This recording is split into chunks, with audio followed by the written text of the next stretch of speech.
Well, hello, children. It is I, Captain James Hook of the Jolly Roger.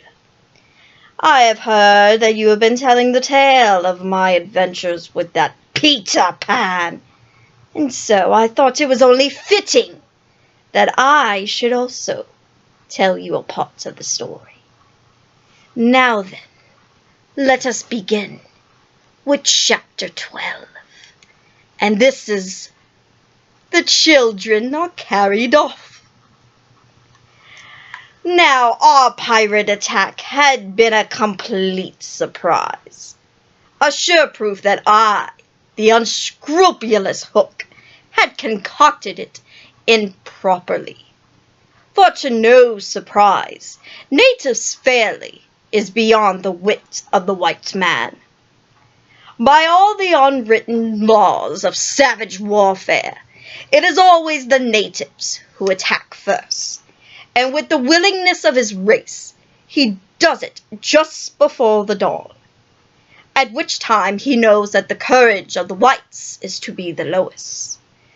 The white men have in the meantime made a rude stockade on the summit of yonder undulating ground, at the root at which a stream runs, for it is destruction to be too far for the water for pirates.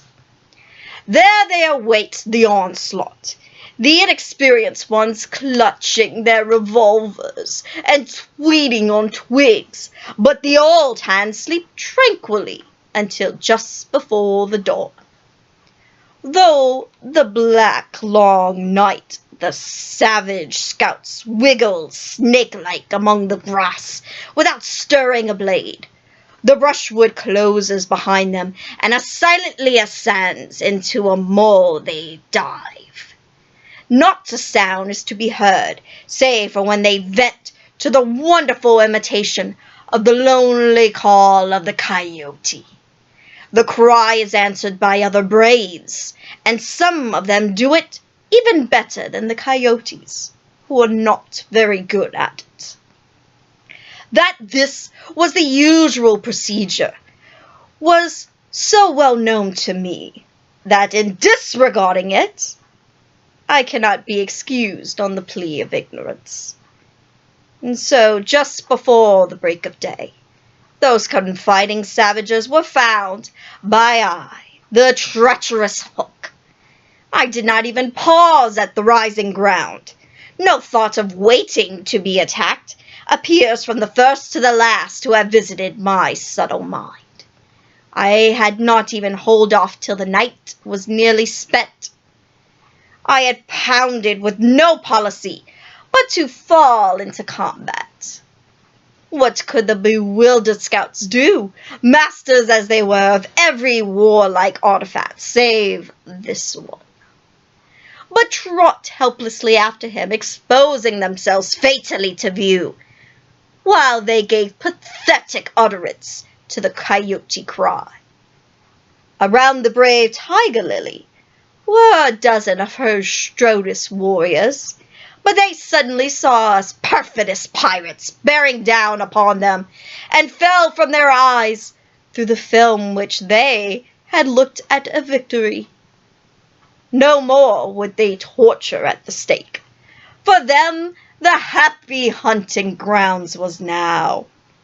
Even then they had time to gather in the dense formation that would have been hard to break had they quickly risen. But this they were forbidden to by the traditions of their race. It is written that the noble savage must never express surprise in the presence of the white. Thus terrible as the sudden appearance of my pirate crew must have been to them, they remained stationary for a moment, not a muscle moving. For if their foe had come by invitation, then indeed the tradition gallantly upheld, they seized their weapons, and the air was torn with a war cry. But it was now too late. It is no part of ours to describe what a massacre rather than a fight.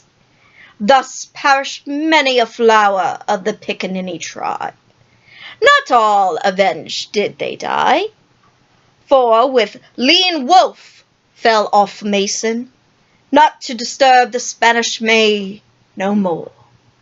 And among others who bit the dust were George Scurry, Charles Turley, and the Alaskan Fogarty.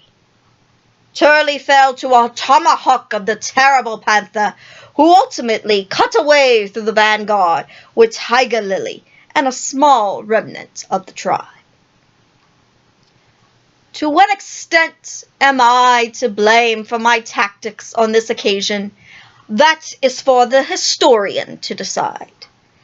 Had I waited on the rising ground to the proper hour, I and my men would have probably been butchered. In judging me, it is only fair to take this into account. What I should perhaps have done was to acquaint my opponents that I proposed to follow a new method. This would have been good form. But on this hand, thus destroying the element of surprise, would have made my strategy of no avail, so that the whole question is beset with difficulties. One cannot at least withhold the reluctant admiration of the wit that had conceived so bold a scheme, and with the deadly genius of which it had carried out. What were my feelings about myself at that triumphant moment? Gladly would my dogs have known, as heavy breathing and wiping their cutlasses, they gathered at a discreet distance from my hook, and squinted through their ferret eyes at extraordinary man that I am. Exhalation must have been in my heart, but my face did not reflect it. Ever a dark and solitary enigma, I stood aloof from my followers in spirit as in substance. The night's work was not over yet, for it was not the natives I had come to destroy. They were but the bees to be smoked, so that I could get at the honey. It was Pan I wanted. Pan and Wendy and their merry band, but chiefly Pan. Pan was such a small boy that one tends to wonder at my hatred of him. True, he had flung my arm to the crocodile, but even this, and the increased security of life to which it owed, owing to the crocodile's persistence, hardly accounts for the vindictiveness so relentlessly and malignant. The truth is that there was something about Peter which goaded me to frenzy. It was not his courage. It was not his engaging appearance. It was not. There was no beating about the bush, for we know quite well what it is.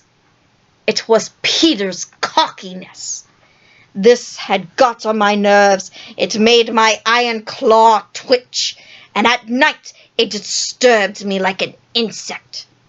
While Peter lived, I, a tormented man, felt a lion in a cage to which a sparrow had come.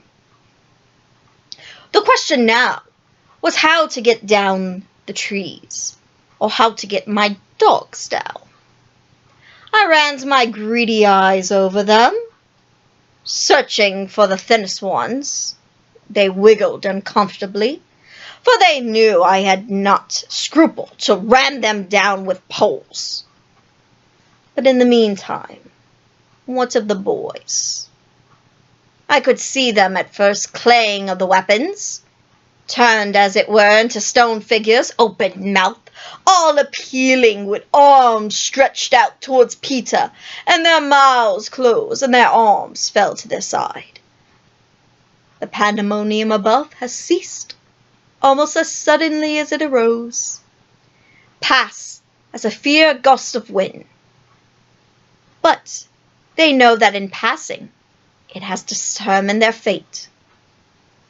But which side had won?